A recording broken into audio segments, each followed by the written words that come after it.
আপনিও কি আমার মতন এরকম হেডশট মারতে চান কিন্তু এরকম লাগে না?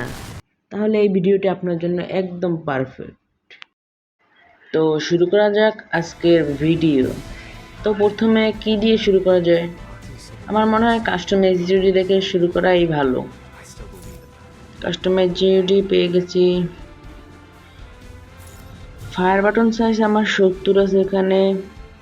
তারপর অন্যান্য বাটনগুলোও দেখাচ্ছি আপনাদের দাঁড়ান। ফায়ার বাটনটাই মেন, অন্যান্যগুলো আপনারা নিজের মতন সেভ করাই ভালো, কারণ অন্যটা দিয়ে খেলা ঝামেলা, বুঝছেন? তো আপনারা নিজেরাই সেভ করবেন। তারপর ডিসপ্লেতে যাওয়া যাক। Graphics smooth, high FPS on করা আছে, আর ওগুলো অফ করা আছে। আরগুলো ব্যবহার করিনি, হলে মোবাইল একটু ল্যাগ করে, আর সবগুলো আমার কাজে লাগে না, তো ওগুলো দিয়ে খাই লাভ নেই। কন্ট্রোলে যাই, এম পজিশন ডিফল্টে রাখছি, লেফট বাটন এগুলো তো আমরা জানি না, এগুলো কুইক ওয়েপন অন রাখবেন, ডিলেট প্রোগ্রেস আর সবগুলো অন করে দেবেন, খালি পার্মানেন্টগুলো অফ করে রাখবেন। ইনফরমেশন সবগুলো অন করে রাখবেন। এগুলো তো মেনলি না, মেনলি তো সেন্সিভিটি লাস্টে দেখাচ্ছি।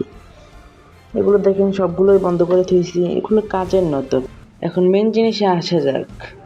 মেন সেন্সিভিটি আপনারা যেভাবে হোক খাতায় লিখে স্ক্রিনশট মেরে যে কোনোভাবে আপনারা সেন্সিভিটিটা নিয়ে নেবেন, এবং আমার মনে হয় এটি ওয়ার্ক করবে।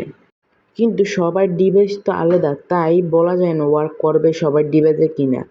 এটা আমার মোবাইলটা ভিভো Y80, তাই এটা ওয়ার্ক করতেছে। যদি আপনাদের মোবাইল ওয়ার্ক না করে তাহলে কমেন্ট করে অবশ্যই জানাবেন। পরের বার ইনশাআল্লাহ আপনাদের মোবাইলের জন্য একটা বেস্ট সেন্সিভিটি নিয়ে আসবো। ওকে বাই, লাইক এবং সাবস্ক্রাইব করে দিয়েন।